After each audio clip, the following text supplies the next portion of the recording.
Alô, alô, meu povo! Politiquejo, seu canal de política com aquele sotaquinho mineiro, tá na área.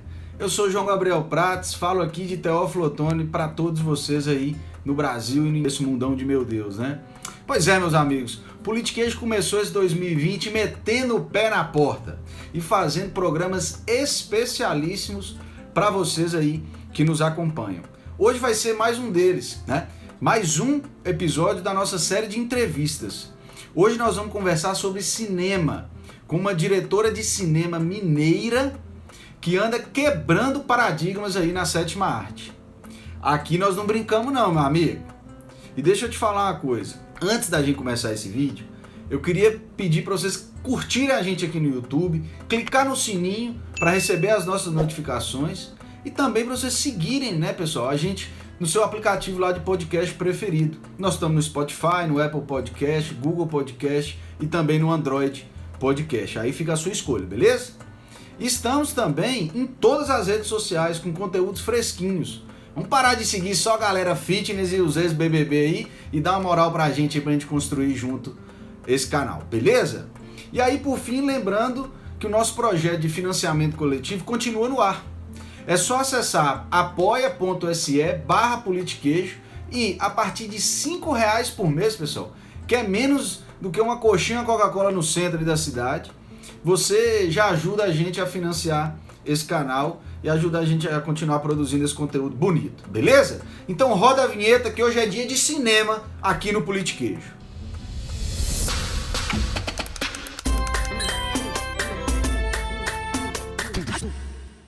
Bom, pessoal, então vamos lá. Hoje o Politiquejo tem a honra de receber a Fernanda Salgado, que é uma cineasta mineira, né? Eu vou tomar liberdade de ler um pouquinho sobre a vida dela, antes de passar a palavra para ela, desde já agradecendo a presença aqui. Bom, Fernanda Salgado é uma cineasta e autora do cinema independente brasileiro. Fernanda é mineira, sócia fundadora do Apiário, que é um estúdio criativo focado em produções de animação baseado na capital mineira, Belo Horizonte, né? Ela é diretora de cinema, roteirista e produtora. Já participou do Berlinale Talents, do Festival de Cinema de Berlim, e seu projeto de longa-metragem de animação, o Ana En Passant, foi o único projeto de longa-metragem latino-americano a participar dos pitchings no Festival Internacional de Cinema de Animação de Annecy, na França, ano passado, 2019. Atualmente, ela também está desenvolvendo uma minissérie de animação infanto-juvenil, uma co-direção com Juliana Danza, chamada Aimor, e uma série de animação feminista com criação da Teresa Nardelli, chamada Zangadas. Não podemos esquecer também do curta Balanços e Milkshakes, produzido por Fernanda e elencado pela Associação Brasileira de Críticos de Cinema como um dos 100 melhores filmes brasileiros de animação.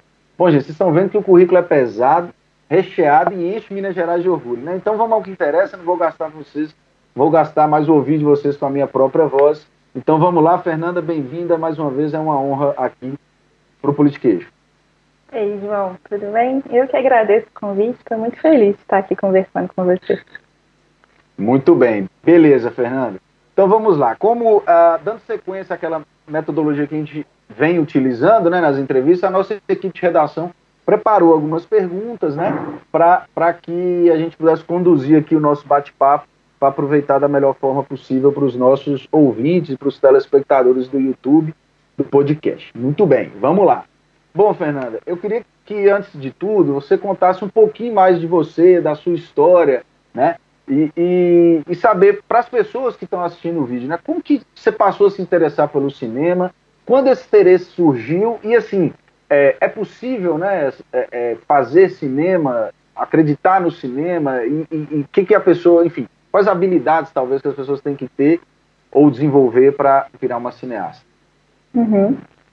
Bom, eu me formei, eu fiz um curso de comunicação social aqui na UFMG, já há alguns anos. Uhum. E foi durante o processo desse curso que eu descobri essa possibilidade maravilhosa que é fazer cinema, fazer vídeo, criar narrativas audiovisuais mesmo, assim, né? Isso, quando eu me formei, foi em 2008. Então, assim, a gente tinha vários professores no curso de comunicação social que eram videoartistas, assim. Então, uma geração anterior é, de criadores do audiovisual que veio de uma época, então, né, que transicionou ali do cinema, do negativo, que teve o VHS, uma galera que experimentou muito com tecnologias e como criar arte, vídeos experimentais, essa interseção mesmo entre a arte visual e o vídeo, assim.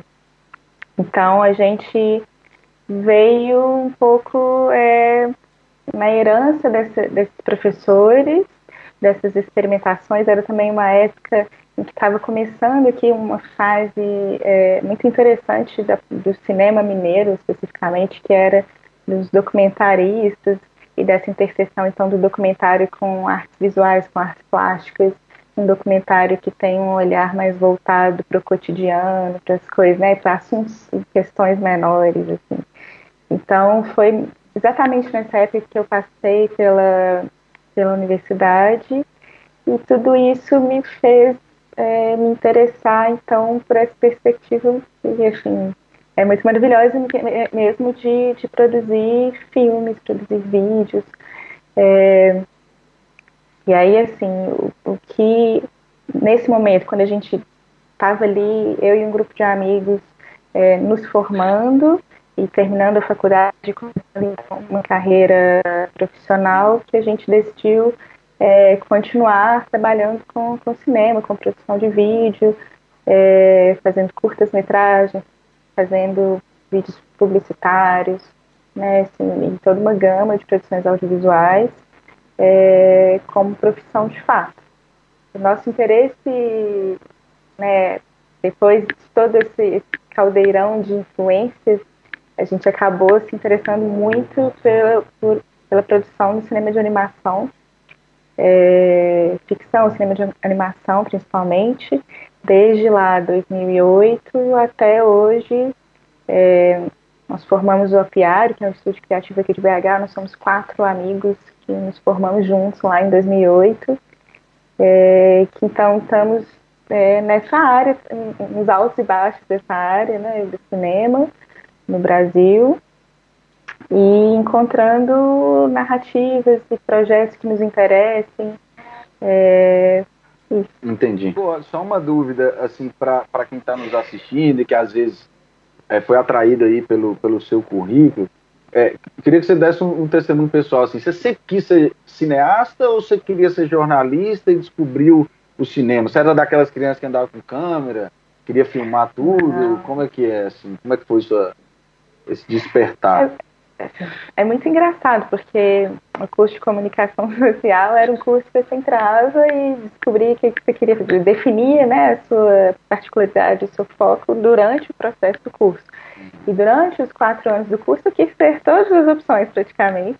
Acho que eu entrei mesmo com esse interesse no jornalismo, com esse interesse principalmente pela palavra, pela escrita. E foi mesmo durante o processo do curso e ter contato com referências, com influências, com filmes interessantes, que é isso assim também eu acho, né? Principalmente há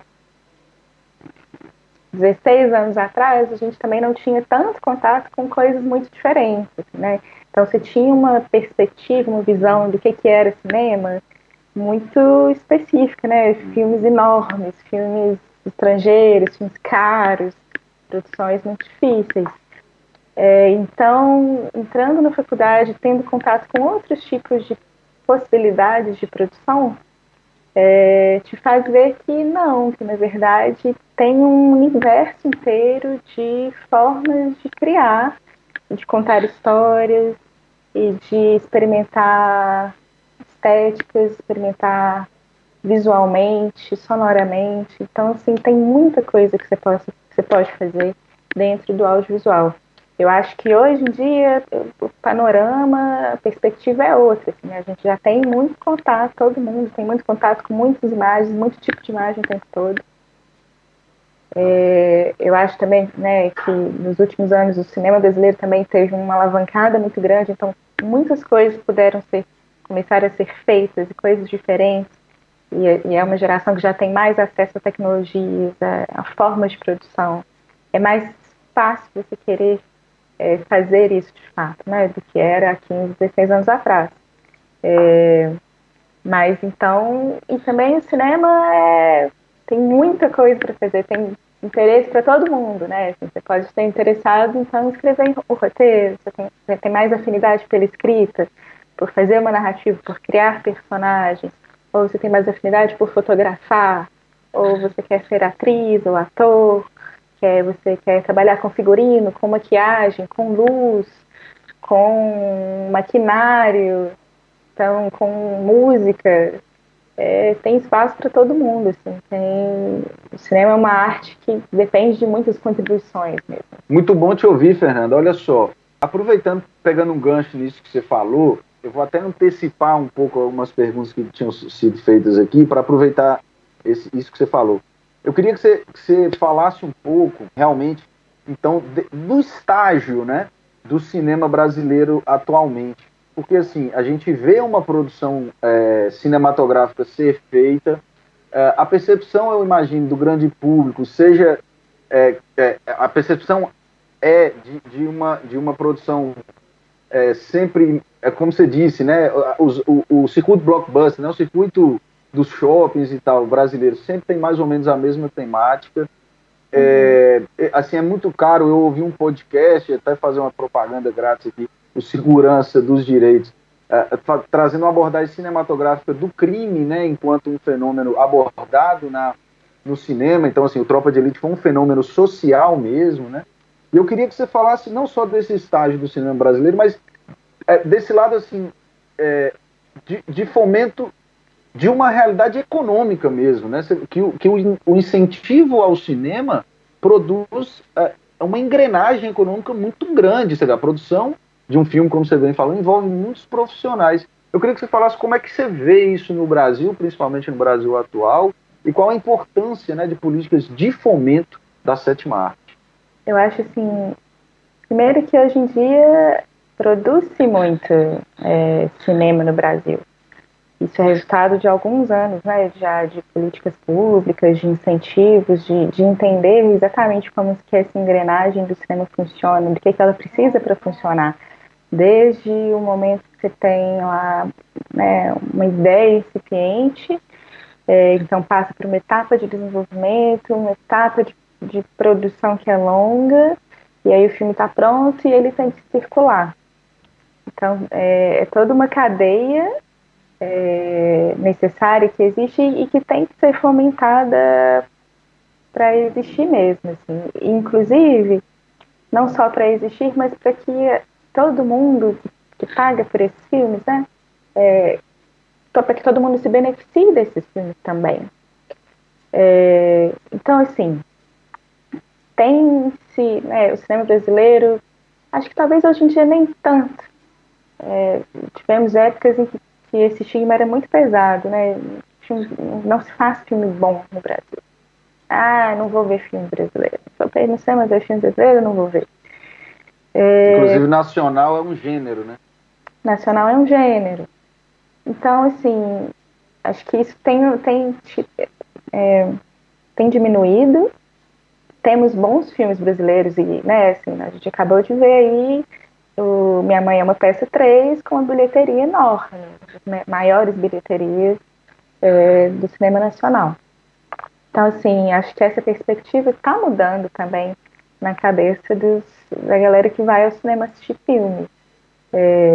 Mas é gradual, né? Então, passa um pouco, a gente sai um pouco desse momento em que só existe um tipo de filme para ver, que é essa dominação cultural que vem de fora, que vem então com um modelo de produção específico, com um modelo de narrativa, de heróis, de questões, que é diferente do nosso, que parte de um lugar, de uma cultura diferente da nossa, e que vem, mas que domina, né, o nosso imaginário de uma certa forma. Né? Então, quando você tem uma hegemonia de um tipo de cultura, de uma produção cultural, começa a partir-se do princípio de que tudo tem que ser dessa forma. E se a gente for copiar esse modelo, não vai dar certo, porque primeiro a gente não tem os mesmos recursos, né? Assim, é diferente, nosso tipo de produção é diferente de um tipo de produção que vem dos Estados Unidos ou que vem da Europa, enfim. Então, primeiro a gente tem esse cenário em que tem essa hegemonia cultural, esse paradigma, assim, né? Filme é desse jeito, e aí quando não é, não tá legal.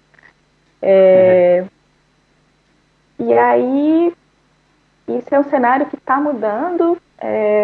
A gente tem tido mais, como eu estava falando, a gente tem tido mais acesso a outras coisas, mesmo que venham também de fora, mas que saem um pouco desse padrão específico, né? Então a gente tem acesso, pode assistir a filmes de outros lugares, de outras culturas, então outras formas de narrar. Então o tempo da narrativa muda, os tipos de personagens mudam, a fotografia muda, né? Então muda muitas coisas, então você começa a ficar mais sensível e perceber que existem outras possibilidades, existem outras histórias, existem outras formas de contar também, né? Acho que também uma outra questão é como que atualmente as fronteiras entre cinema e TV estão se desfazendo, né? Assim, então, a gente tem produções para TV com uma qualidade impressionante que estão aí no mesmo patamar do cinema e que tem também linguagens e narrativas diferentes, que também te permitem outras formas de percepção.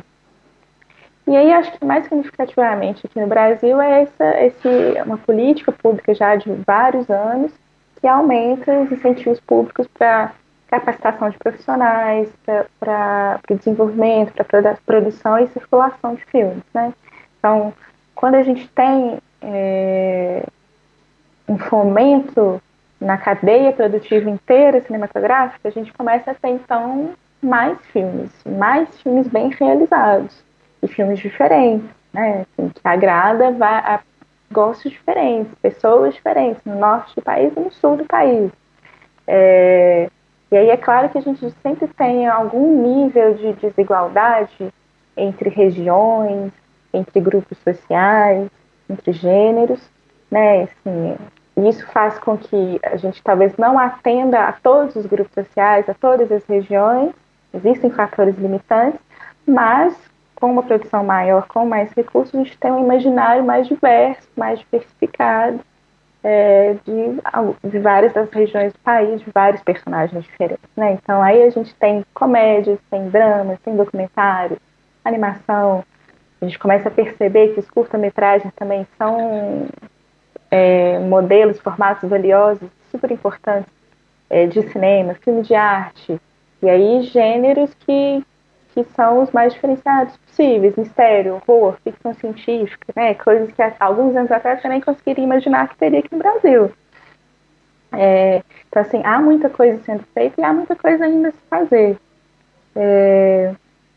E aí, dentro desse espectro de produção nacional recente, a gente tem tido filmes com grande repercussão, nacionalmente e internacionalmente, né? Então, a gente tem aí o Bacurau, tem o Aquários, há alguns anos atrás, A Vida Invisível. Isso falando de filmes de ficção bem recentes que circularam bastante em festivais internacionais de renome, né? Então, que vem com o respaldo da crítica, do público também. A gente tem alguns filmes de animação que tem circulado muito, que foram muito importantes recentemente assim, no Brasil, que é Tito e os Pássaros, Menino e o Mundo, foi indicado para o Oscar. Tem o documentário da Petra, Democracia em Vertigem, os filmes anteriores da Petra também super circularam, que são excelentes. E olha só como que é diferente, inclusive o espectro de produção de uma mesma cineasta, né? Então os filmes estão rolando, tem vários filmes de periferia, né? Aqui em BH a gente tem filmes de plástico, filmes com curtas metragens e longas metragens que vão a Cannes, que tem continuamente incentivo para serem produzidos, para circularem, ganharem prêmios, enfim. E aí dentro dessa conversa, a política de incentivos e fomento é essencial. É essencial para você ter profissionais mais qualificados. é essencial para você ter, inclusive, eu acho que isso é um fator importantíssimo na cadeia produtiva, mas também no desenvolvimento cultural e artístico do país como um todo, que é aliar arte e escola, que é isso que eu estava falando anteriormente. Se você só tem contato com um tipo de produção, seja blockbuster, seja novela, você só vai ter um tipo de visão, de percepção, você não consegue nem questionar essas narrativas, né? E questionar as ideias que chegam para você. E aí, quando você começa a ter iniciativas em que são oficinas de cinema, oficinas para crianças, para adolescentes, em que eles podem ver filmes diferentes, em que eles podem discutir esses filmes, em que eles podem começar a criar seus próprios filmes e entender, então, para fazer cinema é ter uma ideia, né? Assim, é refletir, é pensar, é criar, que qualquer um pode fazer isso. Então as coisas começam a mudar, né? Assim, você tem mais pessoas entendendo que isso é possível e que elas também podem ter voz, e que elas também podem contar suas histórias, que elas também podem acrescentar suas visões de mundo às outras que já estão circulando por aí. E aí eu estou talvez atravessando a conversa toda, porque isso também já começa a entrar em algo que é muito especial e importante, que é para a galera negra, periférica, que normalmente não detém esse tipo de poder, que é o de falar, de contar histórias, de falar de si, da sua família, do seu bairro, da sua cidade. Isso é muito importante, é perceber que você também pode. Você também, assim, né, o acesso às vezes é um pouco mais difícil, hoje em dia nem tanto, mas que fazer cinema não é uma coisa de outro mundo, não é uma coisa enorme, não tem que ser caro, né? Depende muito do tipo de propósito, do que você quer falar, do que você quer explorar, do que você quer questionar. Então a gente tem aí, né, um fomento que trabalha, que possibilita capacitação de profissionais, possibilita então o pensamento e a educação de crianças e adolescentes e adultos. E aí você tem também, que, entrando no processo mesmo de produção do filme, todas as etapas do filme. Desenvolver um filme também requer recursos, requer tempo, requer dinheiro, requer dedicação profissionais. E aí a gente parte então para pré-produção, produção, finalização desse filme, que é um processo longo que demanda profissionais de várias áreas, expertises, né? Assim, e depois você tem que fazer esse filme chegar para as pessoas, para então também valer a pena. O que é um filme que não circula, que não é visto, né? Então, talvez atualmente no Brasil essa seja uma ponta que ainda está precisando de mais atenção, assim, né? Porque a gente tem uma forma de circulação do cinema que é ali, que são os festivais, as mostras de cinema, que fazem com que o filme circule num circuito menor, de pessoas específicas que já estão interessadas, que já estão ligadas, críticos, cinéfilos, estudantes, né? É claro que a gente tem mostras de cinemas com recursos, feitos com recursos públicos no país inteiro para todos, né? São acessíveis, mas às vezes as pessoas não se ligam, não sabem que podem, que têm à disposição todos esses filmes, enfim. Então a gente tem essas mostras, esses festivais que são super importantes, que são os lugares que dão prêmios, né? Que se fala do filme, que se discutem os filmes, mas também tem que chegar na sala de cinema. E aí tem vários problemas. Um deles é que a concorrência é um pouco desleal, porque as salas de cinema são dominadas pelos blockbusters. Ah, é porque são os filmes que as pessoas querem ver. Talvez, mas é também um pouco disso, assim, elas sabem que existem outras alternativas tão boas quanto, embora diferentes. Ser diferente não é ruim, necessariamente, né? Então, na hora que chega nesse momento de chegar nas salas de cinema e concorrer com esses filmes que já chegam com muito mais dinheiro para sua exibição, quando chega na sala de cinema é caro distribuir, é caro ter o filme lá sendo exibido, e se não vai o público, se não vai a audiência, é mais difícil ainda o filme se manter por mais tempo na sala de cinema. Então, quando chega nessa ponta da distribuição, aí é uma matemática complicada mesmo. Assim. Então, assim, tem filme? Tem. Os filmes têm um pouco de dificuldade de chegar para você.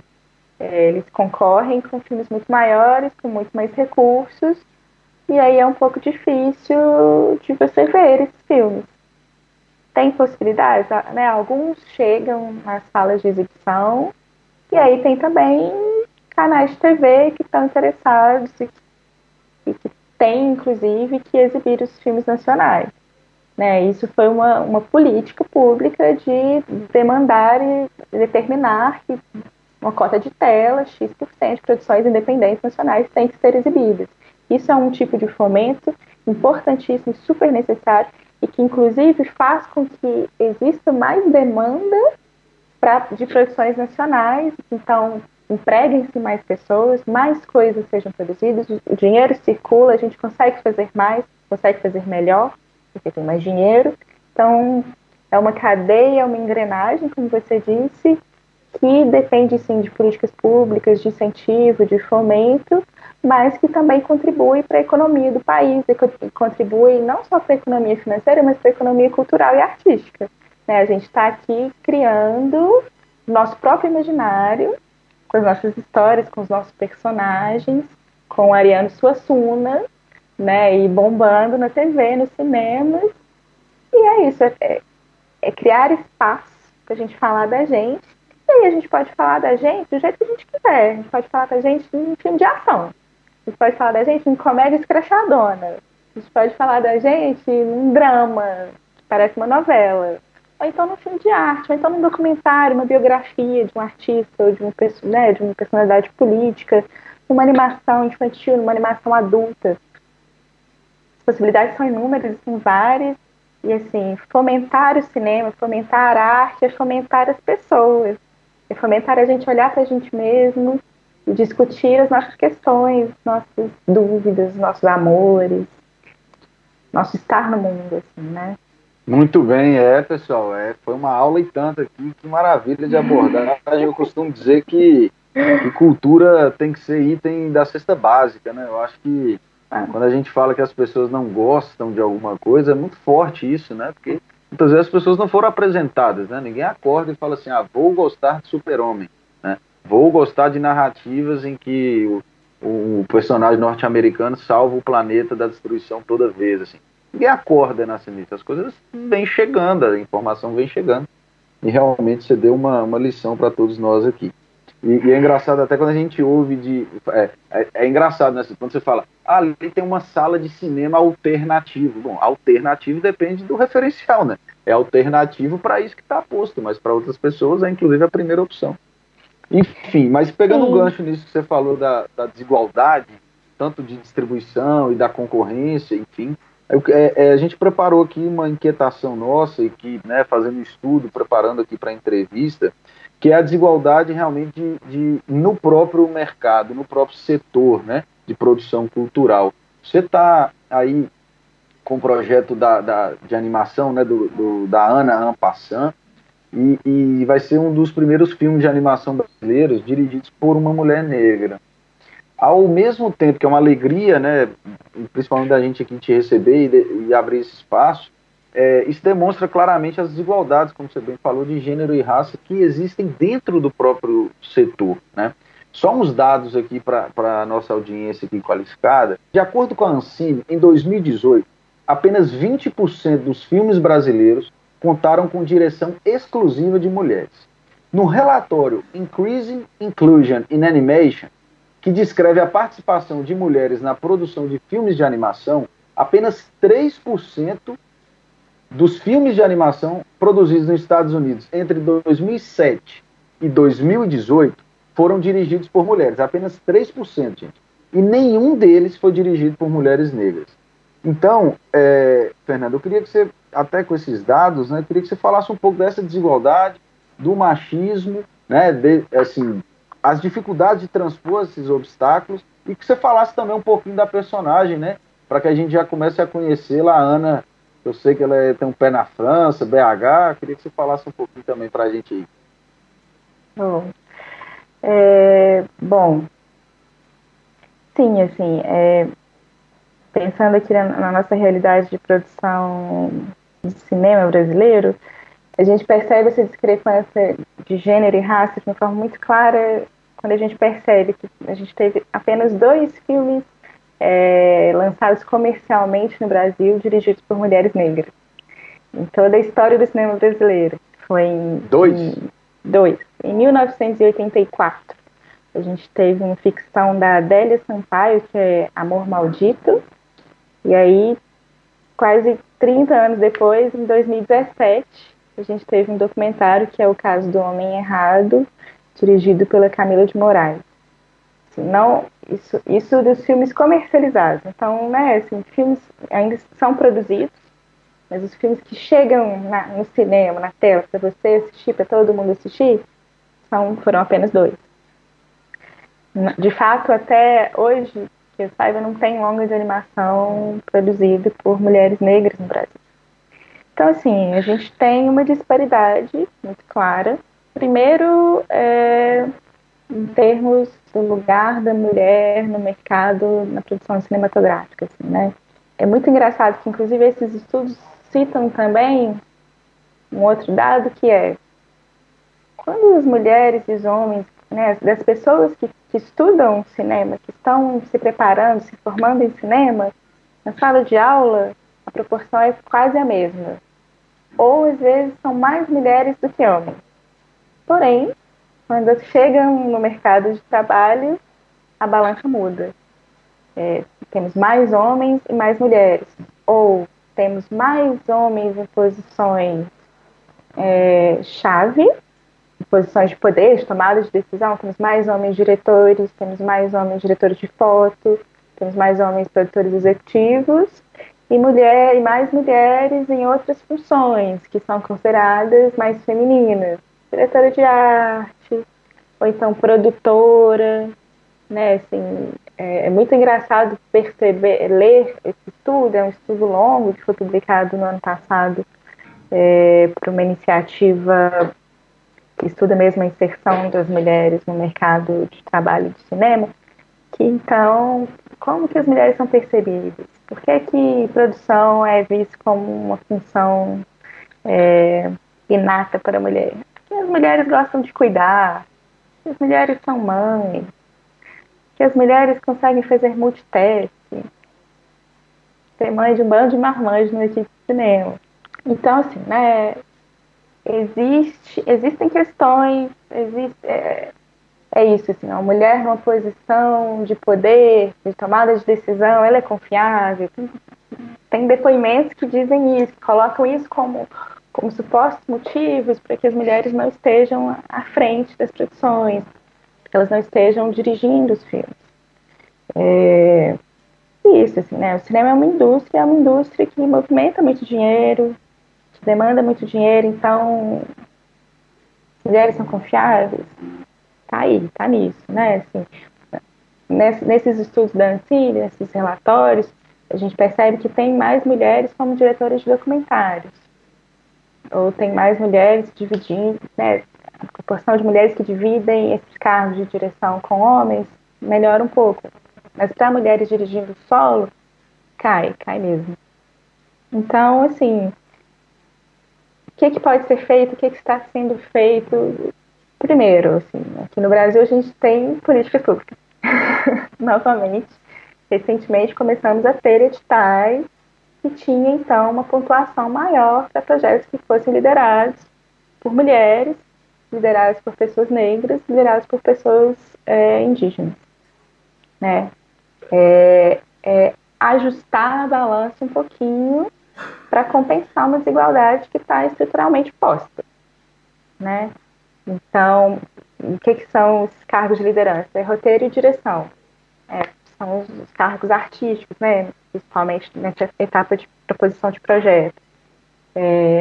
Então, nós começamos a ter esses editais que levam isso em conta e que, então, te dão mais pontos e que incentivam, então, que apareçam mais autores dessas camadas que não estão aparecendo, que não têm tido voz, que não têm tido acesso, até que a gente possa ter, então, narrativas diferentes, narrativas com outros pontos de vista. É nesse sentido que as políticas públicas são importantes, não porque o Estado tem que controlar demais, ou tem que ser, né, muito ativo, enfim, mas para que sejam consideradas essas desigualdades de forma que a balança se ajuste e fique mais igualitária e que daqui a pouco não precise mais desse tipo de medidas, né? Outras iniciativas são as mulheres começarem a se juntar mesmo, né? Tanto para denunciar situações desfavoráveis no trabalho, assédio, né? Tem o movimento Me Too, tem o movimento recente que discute, então, a desigualdade em salários e remunerações para as mesmas funções, movimentos dos 50-50 de homens e mulheres nas equipes até 2020 ou 2025, enfim, tanto no cinema de live action quanto animação, tudo isso tem acontecido. E aí tem movimentos e organizações das mulheres que se agrupam nas redes sociais, principalmente, né, hoje em dia, e colocam, olha, aqui tem um diretório de mulheres que são ilustradoras, aqui tem um diretório de mulheres que animam. Vamos procurar essas mulheres? E aí eu acho que, assim, é um movimento das mulheres, mas é um movimento de todos. Assim, né? Se você é um cara que está lá à frente dessa produção, vamos, então, trazer essa luta também para vocês, porque isso diz respeito a todos nós. Né? Assim, é um movimento da sociedade como um todo, é um movimento de mudança que tem que ser feito por todos nós. Então, é incentivar mais mulheres, é trazer mais mulheres, chamar mais mulheres, ter certeza de que o ambiente de trabalho é favorável, não tem assédio, não tem violência, não tem preconceito. Todas essas necessidades, né? Toda uma mudança e uma conscientização que perpassa uma equipe como um todo. E aí o Ana Passant, que é esse projeto que eu tenho desenvolvido já desde o ano passado, é um projeto, é uma onda de animação, né? Assim, a gente, nós aqui da Apiário, tendo esse desejo de fazer um projeto longo de animação, né? A animação já é um negócio que demora muito tempo, é um negócio trabalhoso, um longo, então é um projeto de longo prazo, assim. Mas é esse desejo de trabalhar nesse gênero, nessa técnica, nessa arte, e de fazer um filme que é ficção, mas com outras técnicas, com outra poética, com outra narrativa, com um outro tipo de funcionamento. E também porque eu particularmente me interesso muito por narrativas que se utilizam da poesia, da estética, para falar de nós, do real, de histórias cotidianas. E eu acho que, assim, uma animação para um público adulto, que vai falar, então, de questões muito adultas, questões existenciais, de identidade, de conexão consigo mesmo, com sua família, com sua história, com a sua cidade, como que a gente anda pelo mundo, e como que o mundo anda por nós. Numa animação adulta, assim, toca todas as chaves, assim, para mim, poética visual, um ritmo diferente, uma narrativa que gira pelas suas próprias leis, ali, visualmente, esteticamente. E a história é de uma mulher negra que nasceu na França e tem uma avó brasileira e que após a morte da avó decide vir à cidade natal da sua avó e da sua mãe, mas que ela não conhece, que é BH. Ela sai de Paris e vem para BH para conhecer essa cidade, que é dela também, de alguma, né, em algum sentido, de alguma maneira, na história da família, e tentar reencontrar a si mesma, as conexões com a sua história aqui na cidade. E quando ela chega aqui, ela encontra uma mulher que é igual a ela, é um duplo. E nesse reconhecimento de uma com a outra, elas vão passeando pela cidade e descobrindo quem elas são, as suas próprias conexões.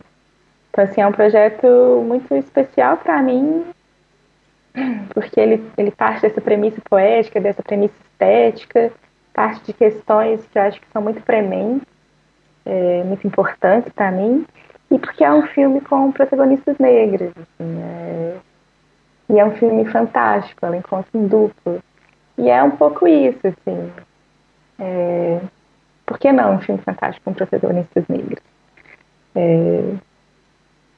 Então é isso, assim, é encontrar a poesia. E aí é tudo isso, assim, né? Reencontrar influências e referências, encontrar a poesia no cotidiano, é um filme que tem um personagem andando pela Afonso Pena, né? E aí, então, o que é a poética, o que é a visão de olhar para a sua própria cidade, descobrir coisas desconhecidas, assim, um pouco isso.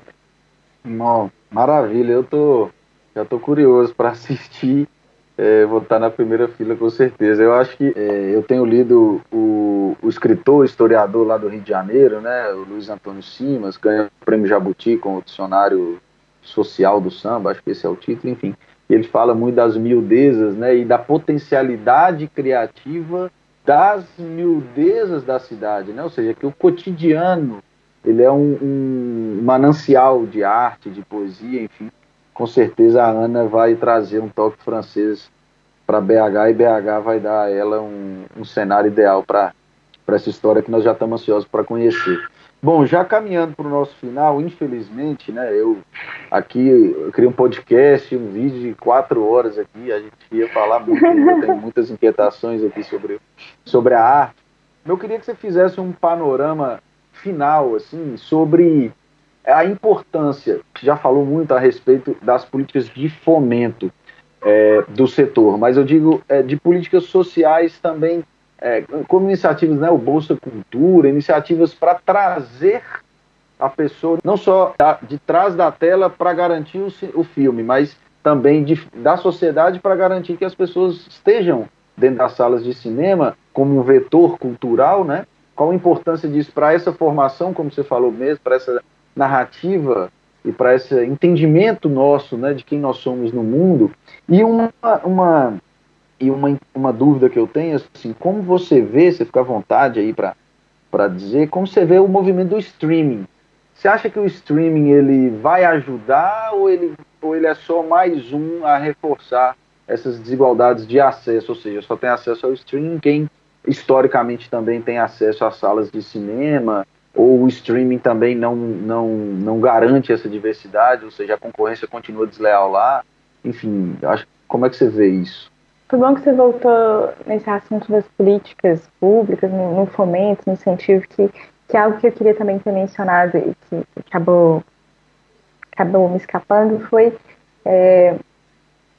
como, né, a gente falou muito de como as políticas públicas, os incentivos, de fato, movimentam o mercado e fazem com que a gente consiga produzir, fazem com que a gente consiga produzir coisas melhores, que cheguem produtos melhores para as pessoas, mas também, e aí faz um pouco parte desse movimento de produção,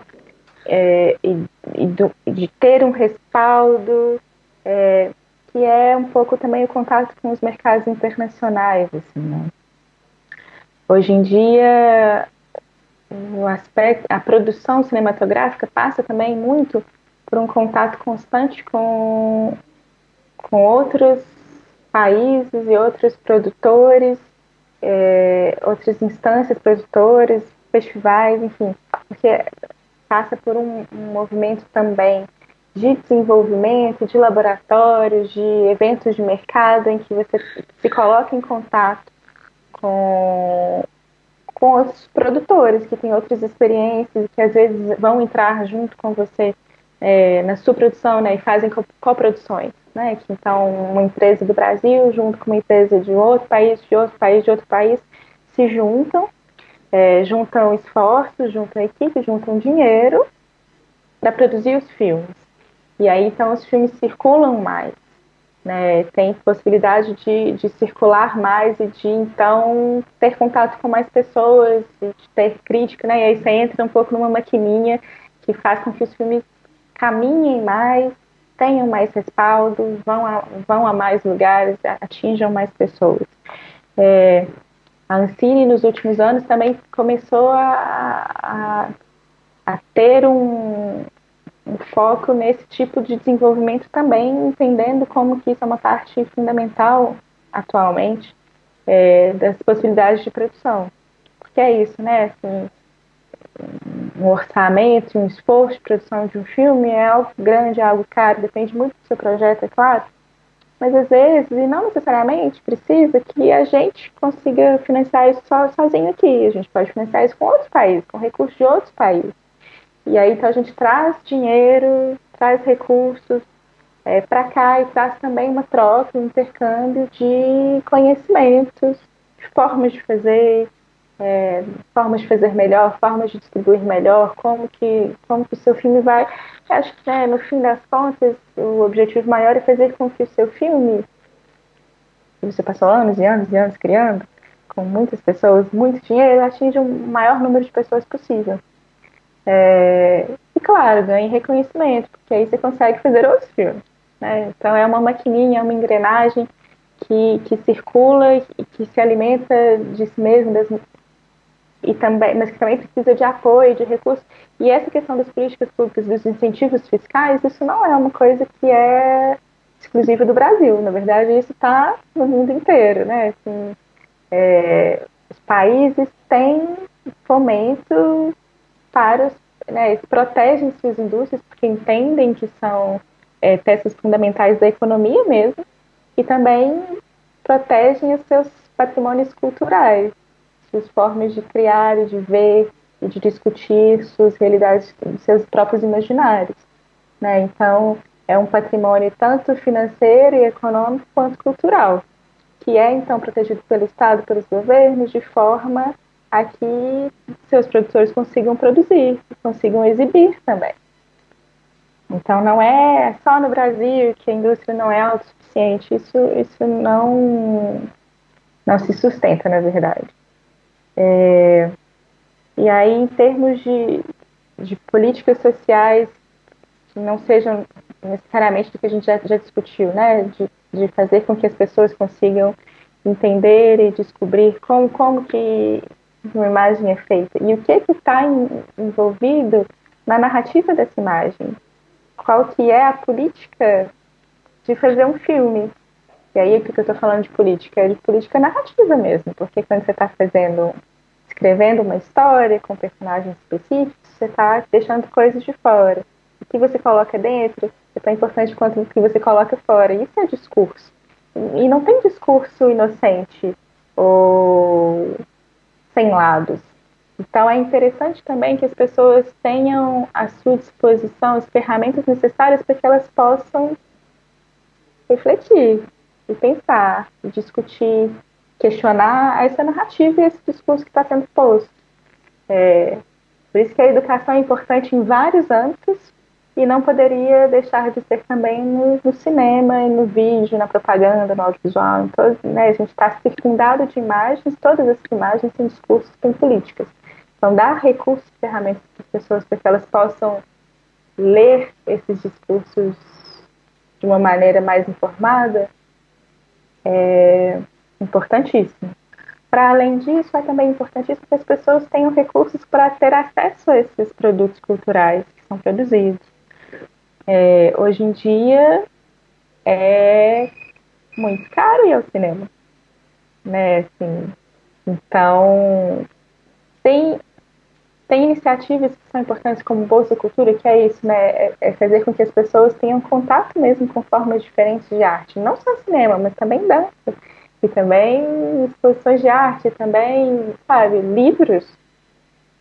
Existem discursos abundantes e formas de ver e por aí em todos os lugares. E, né, assim, acho que o ideal, partimos do ideal de que é importante que as pessoas tenham acesso e contato com as formas mais diversificadas possíveis de arte e de narrativas, para que elas possam andar pelo mundo e existir mesmo, né?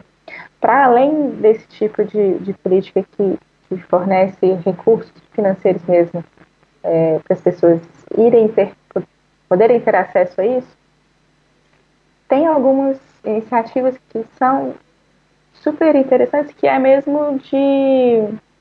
A Ancine tem essa iniciativa, né, de dar recursos a salas de cinemas menores espalhadas pelo país, ter mais salas de cinema, que não são os multiplex, porque os multiplex vão dar prioridade mesmo para os blockbusters, que é o que dá dinheiro. Então, de ter espaços que vão privilegiar, tudo bem ter os blockbusters também, mas que também vão ter espaço para filmes que educam, filmes educativos, filmes artísticos, outros tipos de produções mesmo, né? Porque faz parte também dessa linha de políticas públicas recentes da Ancine, fomentar, inclusive, a existência de salas de cinema alternativas, né? Que, então, tudo bem ter blockbuster, né? A gente não está exatamente contra isso, não é o fim do mundo, mas que também tem outras possibilidades, tem espaço para as coisas que a gente faça, né? Tem espaço para outros tipos de filmes, para que você possa ter contatos diferentes, enfim, experiências as mais diversificadas possíveis. Então, tem esses incentivos a essas salas de cinema espalhadas pelo país, nas cidadezinhas, menores cidadezinhas, né, que esse tipo de acesso é particularmente difícil. E tem também outros tipos de iniciativas que levam cinema de rua, cinema na praça, cinema na escola, tanto por parte do governo quanto de iniciativas privadas, ou de iniciativas privadas com incentivo do governo, para que isso aconteça mesmo, que essa troca seja cada vez mais frutífera e continue acontecendo. Eu estava lembrando ontem que teve um projeto que infelizmente já se encerrou, que é Programadora Brasil. Teve entre 2006 e 2013, era organizado pela Cinemateca e pela Secretaria do Audiovisual, e que fazia um catálogo de produções nacionais. Eles selecionavam filmes e faziam um catálogo de produções nacionais, faziam DVDs com recortes específicos que eram disponibilizados, que podiam ser solicitados pelas escolas, por centros de cultura, pontos de cultura, que então era uma forma de levar as produções nacionais e produções diferentes das pessoas, das crianças especificamente. Eu lembro que o Balanço Milkshake participou de um DVDzinho que era de curtas de animação. E que participou desse projeto, que então era exibido, e quantas vezes a gente já não recebeu e-mails de professores e feedbacks das pessoas mesmo falando sobre o filme, como que ele era legal, como que ele era importante. E, sabe, assim, é uma animação, não é super infantil, não tem temas ou personagens infantis, mas que fala da infância, que fala de sentimentos que as crianças estão passando por eles ali, de uma forma poética, de uma forma experimental, super diferente, e isso toca as pessoas, e isso abre um universo de possibilidades. Então, assim, a arte e a cultura fazem essas conexões, essas pontes entre as pessoas, né? Então, e estouram sinapsezinhas nas cabeças das pessoas. E são universos, assim, infindáveis. Então, é um tesouro mesmo à nossa disposição, que tem que ser fomentado, que precisa de incentivo, e que precisa de mais pessoas, e que precisa atingir mais pessoas, e que a gente tem feito muito bem. A gente tem alcançado não só o mercado nacional, como o mercado internacional também, e sendo reconhecidos por isso.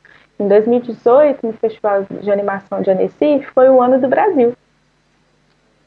Foi um ano em que eles deram atenção especial, um foco para as produções vindas do Brasil, porque a gente começou a ter mesmo produções bem feitas, chegando lá regularmente, que falam, opa, então o Brasil tá massa, assim, tem coisas interessantes, bem feitas, vindo de lá. Então, o foco da programação do maior festival de cinema de animação do mundo foi o Brasil em 2018. E aí, a sua última pergunta sobre o streaming, eu não sei, assim, eu acho que, por um lado, É difícil fazer essa conta, né? Porque a princípio é mais barato do que o cinema, só a assinatura do streaming. Mas a internet não chega em todos os lugares do Brasil. Então, com certeza a balança ainda não está igual para todos, né? Assim, eu acho que trouxe diversidade, trouxe acesso, trouxe opções, trouxe inclusive produções brasileiras que saem de um ponto de vista diferenciado, né? Que é o caso do Sintonia, por exemplo. Então é isso, traz outras histórias, outros tipos de personagem, ou então o mesmo arquétipo de personagem, né? A gente está ali na favela, mas é um outro jeito de olhar para aqueles personagens, para aquela realidade, para os conflitos e como que eles vivem aquelas vidas. Que então traz um outro ponto de vista para o debate, traz um outro ponto de vista para o imaginário, e permite que a gente pare e pense, ó, não é só tropa de elite, né? Então, com certeza tem vantagens e desvantagens, inclusive, sei lá, assim, vantagens e desvantagens, inclusive, para o mercado, para os modos de fazer, para os negócios, enfim. É importante, Entendi. acho que é legal que continue tendo, mas não sei se dá para argumentar que democratizou o acesso necessariamente, inteiramente. Entendido. Pessoal, tivemos aí uma baita aula, né, de cinema nacional, produção, enfim. Fui um ouvinte privilegiado aqui, vocês estão sendo aí agora. Realmente o streaming, de fato, tem o obstáculo, né, da internet, realmente não atingiu, infelizmente, grande parte dos brasileiros. E só uma observação, assim, é tão nítida a dificuldade para se fazer um filme, é só observar no início dos filmes, né, sobretudo os produzidos no Brasil, a quantidade de apoiadores, né, patrocinadores, apoio, prefeitura, e banco, e lei de incentivo, e lei Rouanet, etc., para produzir aquele filme, que realmente dá muito trabalho. Bom, então, como você disse, né, não existe discurso inocente. É isso aí, pessoal. E eu acho que o cinema ele é um pilar fundamental aí, a pedra angular aí para a gente. O cinema e a arte como um todo, né, que infelizmente tem sido tão atacado, ela é fundamental para tentar romper essas narrativas que eles querem nos fazer crer sejam as únicas narrativas possíveis de enxergar o mundo, né? Bom, antes de me despedir da Fernanda, eu queria relembrar vocês aí, né, aquele pedido de praxe nosso, para curtir as nossas redes, curtir nosso canal aqui, clicar no sininho para, no caso de quem estiver assistindo pelo YouTube, né, aí clicar no sininho, ativar as notificações, no podcast seguir para também receber as notificações de novas postagens. Quem quiser apoiar nosso canal para que a gente continue produzindo esse conteúdo aqui, nos somando, né, aí a Fernanda com essa dificuldade que realmente é produzir conteúdo, sobretudo aqui na internet, né, e no cinema nem se fale. Tá lá o apoia.se/politiquejo, nosso canal de financiamento coletivo. E é isso, Fernanda. Queria reiterar nossos agradecimentos. O Politiquejo está sempre aberto quando você quiser. Estamos ansiosos pela Ana aí, Ana Passan. E a palavra está aberta aí para você fazer suas considerações finais. Muito obrigado. Muito obrigada, João. Eu agradeço o convite, agradeço a conversa, a discussão e agradeço também o trabalho que vocês têm feito, que é muito importante, assim, né? É realmente produzir conteúdo de qualidade e bem pesquisado, com fontes, informações fundamentadas. Acho que no nosso cenário atual é importantíssimo e apoio, espero que vocês continuem por muito tempo. Muito obrigado, Fernanda. Gente, um abraço. Até semana que vem. Tchau, tchau.